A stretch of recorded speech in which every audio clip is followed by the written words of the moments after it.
नए फैसले, जबरदस्त सस्पेंस का माहौल बना है और यह सस्पेंस है बीजेपी के नए अध्यक्ष के नाम को लेकर, क्योंकि जेपी नड्डा के बाद बीजेपी अब नया अध्यक्ष चुनने जा रही है। प्रधानमंत्री नरेंद्र मोदी इस वक्त विदेश में है और कहा जा रहा है कि पीएम मोदी के विदेश से लौटते ही बीजेपी के नए अध्यक्ष का नाम सामने आ जाएगा। यानी जुलाई का महीना तो नहीं जाने वाला है। ये लोग कह रहे हैं कि जुलाई में तो बीजेपी का नया अध्यक्ष कौन है पता लग ही जाएगा, और कुछ लोग तो कह रहे हैं कि 10 दिन भी नहीं लगेगा और नाम आ जाएगा कि नड्डा को कौन रिप्लेस करेगा। नए अध्यक्ष के लिए कौन सा नाम चल रहा है लिस्ट में? क्या कोई महिला पहली बार बीजेपी के अध्यक्ष बन सकती है, या कहानी में बड़ा ट्विस्ट आने वाला है? ये सब आज आपको बताऊं। 2 दिन में ऐसा क्या हो गया कि कुछ ही दिनों में बीजेपी का नया अध्यक्ष चुना जाना फाइनल हो गया है लगभग, ये भी बताऊंगा। लेकिन पहले बीजेपी के अंदर मची हलचल की एक झलक देखिए।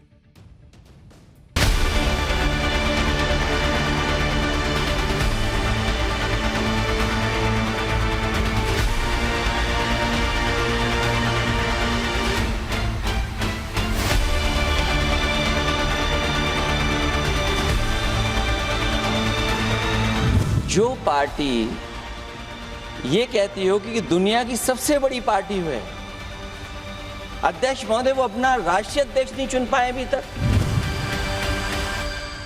ये सामने जितनी पार्टियां हैं उनका राष्ट्रीय अध्यक्ष उन 5 लोगों को ही चुनना है परिवार के।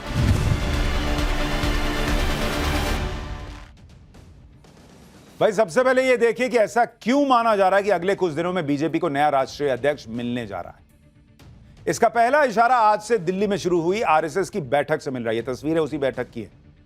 बीजेपी के अध्यक्ष चुनाव में इस बैठक की अहम भूमिका रहेगी माना जा रहा है। दिल्ली के केशव कुंज में आरएसएस के दफ्तर में संघ के सभी प्रांत प्रचारकों की बैठक शुरू हुई।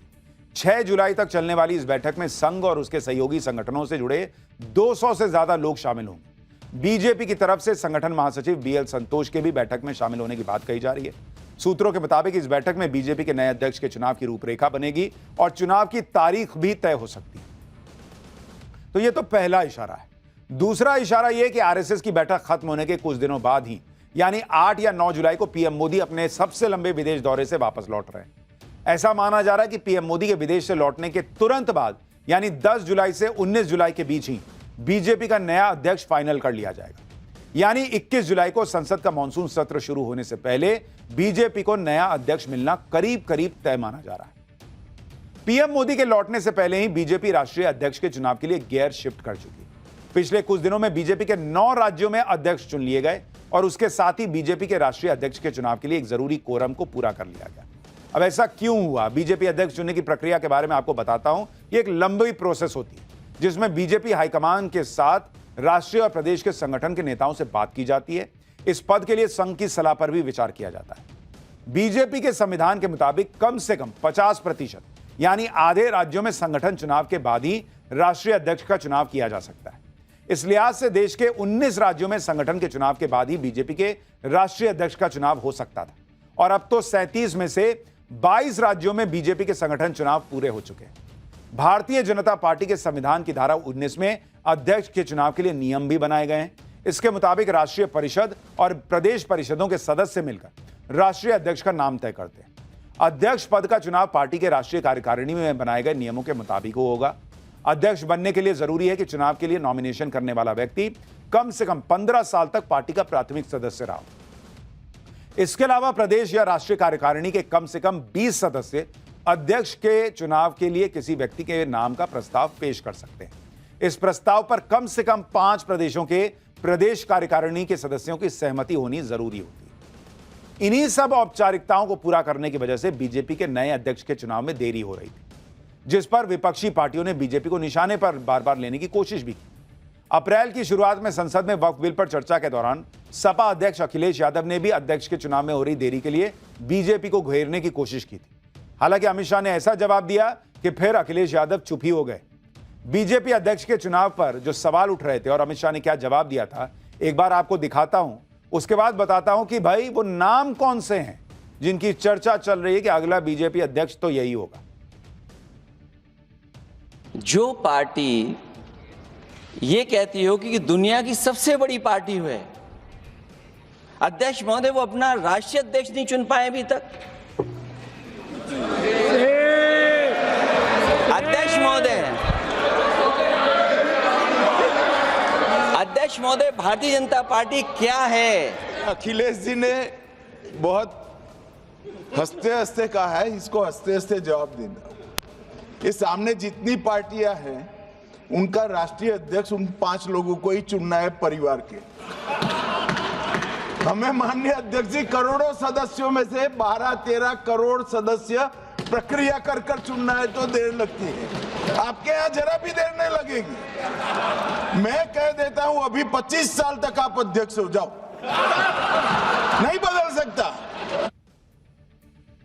हालांकि अब बीजेपी ने नया अध्यक्ष चुनने के लिए सभी जरूरतों को पूरा कर लिया है। खबर है कि उम्मीदवारों के नाम भी फाइनल हो चुके हैं। तो सवाल उठता है कि कौन सा चेहरा है जिसे बीजेपी से बड़ी जिम्मेदारी मिलने जा रही है। बीजेपी में नए अध्यक्ष के चुनाव को लेकर चल रही हलचल के बीच जिन नामों की चर्चा सबसे ज्यादा है उनके बारे में आपको बताता हूं। पहला नाम जिन्हें फ्रंट रनर भी कहा जा रहा है वो है भूपेंद्र यादव का।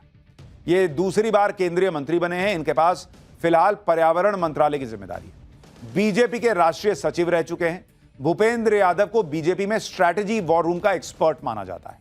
आरएसएस के करीबी माने जाते हैं। यादव हैं, ओबीसी समुदाय से आते हैं। बिहार विधानसभा चुनाव में यादव समुदाय का 70 से 90 सीटों पर अच्छा खासा प्रभाव भी, और इसके पहले भी उन्हें बिहार चुनाव की जिम्मेदारी, महाराष्ट्र की जिम्मेदारी दी गई और उन्होंने शानदार परफॉर्म करके दिखाया। दूसरा नाम धर्मेंद्र प्रधान का चल रहा है। मौजूदा सरकार में शिक्षा मंत्री हैं। धर्मेंद्र प्रधान पीएम मोदी और गृह मंत्री अमित शाह के भरोसेमंद माने जाते हैं और 2014 से लगातार मंत्री पद संभाल रहे हैं। ये ओडिशा के ओबीसी समुदाय से आते हैं। अगर पिछड़ा वर्ग से अध्यक्ष बनाने का बीजेपी विचार कर रही है तो इस समीकरण में धर्मेंद्र प्रधान भी फिट बैठते हैं। तीसरा नाम शिवराज सिंह चौहान का चल रहा है। कृषि मंत्री की जिम्मेदारी फिलहाल संभाल रहे हैं। 4 बार मध्य प्रदेश के मुख्यमंत्री रह चुके हैं। बीजेपी संगठन में उपाध्यक्ष की जिम्मेदारी संभाल चुके हैं। पार्टी का बड़ा ओबीसी चेहरा माने जाते हैं। चौथा नाम मनोहर लाल खट्टर का है। मोदी सरकार में बिजली मंत्री हैं। पीएम मोदी के करीबी हैं। आरएसएस में अच्छी पकड़ है। सख्त और ईमानदार छवि के नेता माने जाते हैं। ये 4 नाम जो हैं वो आगे चल रहे हैं। इसके अलावा बीजेपी के नए राष्ट्रीय अध्यक्ष को लेकर ये अटकलें भी चल रही हैं इस बार कि किसी महिला को पार्टी के अध्यक्ष पद की कमान सौंपी जा सकती है, क्योंकि यूपी, महाराष्ट्र, हरियाणा और दिल्ली में बीजेपी के शानदार प्रदर्शन के बाद दिल्ली में महिला चेहरे को मुख्यमंत्री बनाया गया और संसद में महिलाओं के लिए 33% आरक्षण की बात तो बीजेपी कह ही रही है और संसद से इसके लिए बिल भी पास हो चुका है। ऐसे में माना जा रहा है कि महिला वोटर्स पर पैठ मजबूत करने के लिए पार्टी प्रेसिडेंट किसी महिला को भी बनाया जा सकता है। अगर ऐसा हुआ तो इसके लिए पीएम मोदी के मिशन साउथ को मजबूती देने के लिए जो 3 नाम आगे आते हैं उनकी चर्चा जोरों पर है। यह नाम है, पहला नाम निर्मला सीतारमण, जो मौजूदा सरकार में वित्त मंत्री हैं। निर्मला सीतारमण पार्टी में काफी मजबूत पकड़ बना चुकी हैं। उन्हें केंद्र सरकार में काम करने का लंबा अनुभव भी रहा है। सूत्रों के मुताबिक उनकी हाल ही में बीजेपी मुख्यालय में जेपी नड्डा और महासचिव बीएल संतोष के साथ मीटिंग भी हुई थी। उनका दक्षिण भारत का होना बीजेपी को दक्षिण भारत में मजबूत बनाने के रास्ते खोलेगा। दूसरा नाम डी पुरंदेश्वरी का है। दक्षिण भारत में बीजेपी का बड़ा चेहरा है। आंध्र प्रदेश के पूर्व मुख्यमंत्री और टीडीपी फाउंडर एनटी रामाराव की बेटी हैं। आंध्र प्रदेश भारतीय जनता पार्टी की पूर्व अध्यक्ष रह चुकी हैं। वो ऑपरेशन सिंदूर के बाद अलग अलग देशों में भेजे गए प्रतिनिधिमंडल का हिस्सा भी थी। तीसरा नाम वानती श्रीनिवासन का है। वानती श्रीनिवासन तमिलनाडु के कोयंबटूर दक्षिण सीट से विधायक और भारतीय जनता पार्टी की महिला मोर्चा की राष्ट्रीय अध्यक्ष रह चुकी है। वो लंबे समय से पार्टी के लिए काम कर रही हैं। वानती 1993 से बीजेपी के साथ हैं और संगठन में कई अहम पदों पर बनी रही हैं। बीजेपी के राष्ट्रीय अध्यक्ष के चुनाव पर देश की राजनीति में चर्चा इसलिए भी तेज है क्योंकि मौजूदा अध्यक्ष जेपी नड्डा पहले ही एक्सटेंशन पर चल रहे हैं। जनवरी 2023 में बीजेपी के राष्ट्रीय अध्यक्ष पद पर जेपी नड्डा का कार्यकाल खत्म हो गया था। फिर लोकसभा चुनावों की वजह से उनका कार्यकाल जून 2024 तक बढ़ाया गया। इसके बाद हरियाणा, महाराष्ट्र और जम्मू कश्मीर के अलावा दिल्ली विधानसभा चुनाव थे तो जेपी नड्डा का कार्यकाल फिर आगे बढ़ा दिया गया। फिर पार्टी संगठन के चुनावों में देरी की वजह से उनका अध्यक्ष का चुनाव टलता रहा, लेकिन अब नए अध्यक्ष के चुनाव का रास्ता पूरी तरह क्लियर हो चुका है। ऐसे में माना जा रहा है कि संसद के मॉनसून सत्र की शुरुआत से पहले ही बीजेपी को नया राष्ट्रीय अध्यक्ष मिल सकता है, क्योंकि बीजेपी बिहार चुनाव में एक नए अध्यक्ष के साथ ही जाना चाहेगी ताकि एक रिदम बने, क्योंकि पहले बिहार का चुनाव है, फिर जो है वो बंगाल का चुनाव है और अलग अलग चुनाव और होने। तो नए फैसले, जबरदस्त सस्पेंस का माहौल बना है और यह सस्पेंस है बीजेपी के नए अध्यक्ष के नाम को लेकर, क्योंकि जेपी नड्डा के बाद बीजेपी अब नया अध्यक्ष चुनने जा रही है। प्रधानमंत्री नरेंद्र मोदी इस वक्त विदेश में है और कहा जा रहा है कि पीएम मोदी के विदेश से लौटते ही बीजेपी के नए अध्यक्ष का नाम सामने आ जाएगा। यानी जुलाई का महीना तो नहीं जाने वाला है। ये लोग कह रहे हैं कि जुलाई में तो बीजेपी का नया अध्यक्ष कौन है पता लग ही जाएगा, और कुछ लोग तो कह रहे हैं कि 10 दिन भी नहीं लगेगा और नाम आ जाएगा। कि नड्डा को कौन रिप्लेस करेगा, नए अध्यक्ष के लिए कौन सा नाम चल रहा है लिस्ट में, क्या कोई महिला पहली बार बीजेपी के अध्यक्ष बन सकती है, या कहानी में बड़ा ट्विस्ट आने वाला, ये सब आज आपको बताऊंगा। 2 दिन में ऐसा क्या हो गया कि कुछ ही दिनों में बीजेपी का नया अध्यक्ष चुना जाना फाइनल हो गया है लगभग, ये भी बताऊंगा। लेकिन पहले बीजेपी के अंदर मची हलचल की एक झलक देखिए।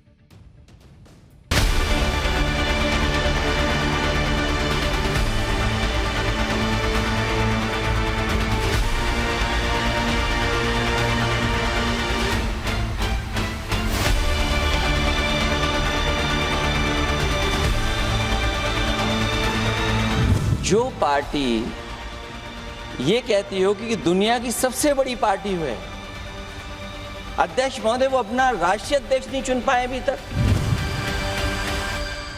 ये सामने जितनी पार्टियां हैं उनका राष्ट्रीय अध्यक्ष उन 5 लोगों को ही चुनना है परिवार के।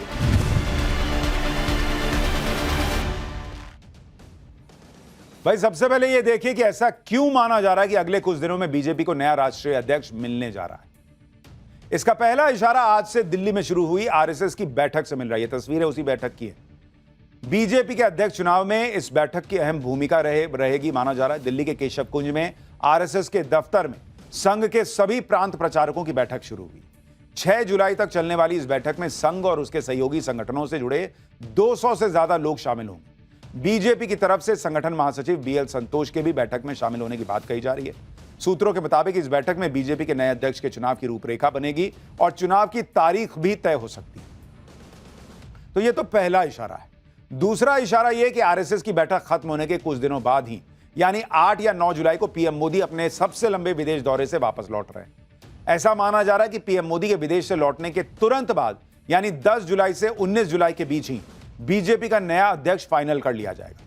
यानी 21 जुलाई को संसद का मॉनसून सत्र शुरू होने से पहले बीजेपी को नया अध्यक्ष मिलना करीब करीब तय माना जा रहा है।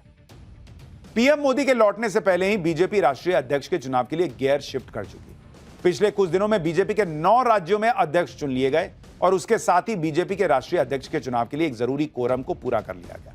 अब ऐसा क्यों हुआ, बीजेपी अध्यक्ष चुनने की प्रक्रिया के बारे में आपको बताता हूं। यह एक लंबी प्रोसेस होती है जिसमें बीजेपी हाईकमान के साथ राष्ट्रीय और प्रदेश के संगठन के नेताओं से बात की जाती है। इस पद के लिए संघ की सलाह पर भी विचार किया जाता है।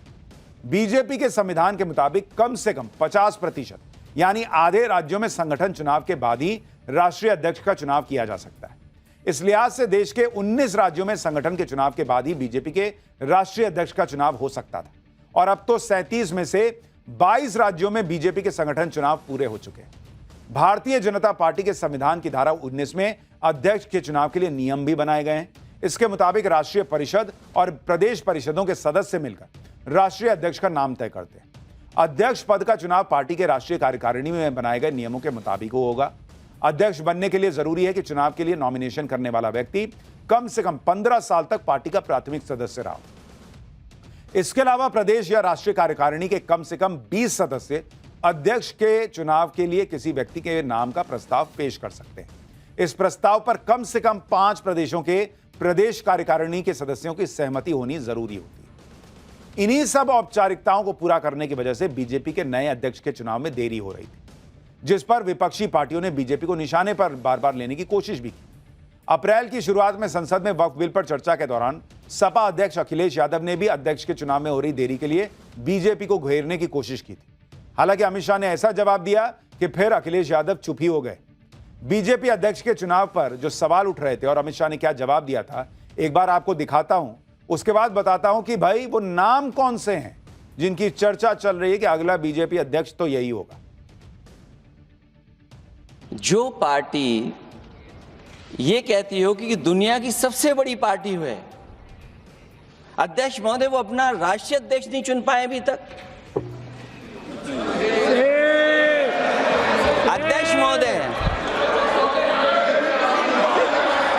अध्यक्ष महोदय भारतीय जनता पार्टी क्या है? अखिलेश जी ने बहुत हंसते हंसते कहा है, इसको हंसते हंसते जवाब देना। ये सामने जितनी पार्टियां हैं उनका राष्ट्रीय अध्यक्ष उन 5 लोगों को ही चुनना है परिवार के।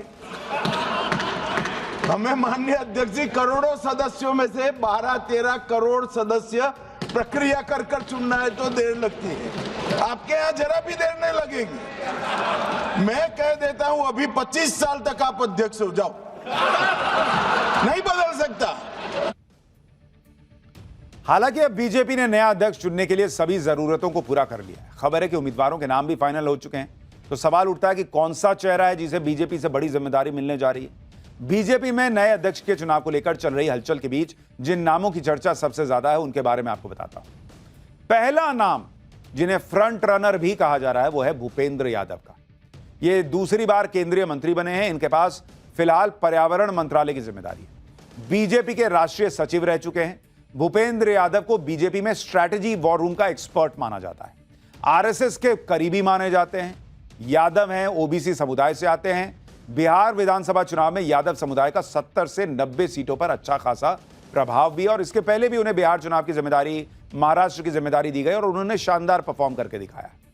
दूसरा नाम धर्मेंद्र प्रधान का चल रहा है। मौजूदा सरकार में शिक्षा मंत्री हैं। धर्मेंद्र प्रधान पीएम मोदी और गृह मंत्री अमित शाह के भरोसेमंद माने जाते हैं और 2014 से लगातार मंत्री पद संभाल रहे हैं। ये ओडिशा के ओबीसी समुदाय से आते हैं। अगर पिछड़ा वर्ग से अध्यक्ष बनाने का बीजेपी विचार कर रही है तो इस समीकरण में धर्मेंद्र प्रधान भी फिट बैठते हैं। तीसरा नाम शिवराज सिंह चौहान का चल रहा है। कृषि मंत्री की जिम्मेदारी फिलहाल संभाल रहे हैं। 4 बार मध्य प्रदेश के मुख्यमंत्री रह चुके हैं। बीजेपी संगठन में उपाध्यक्ष की जिम्मेदारी संभाल चुके हैं।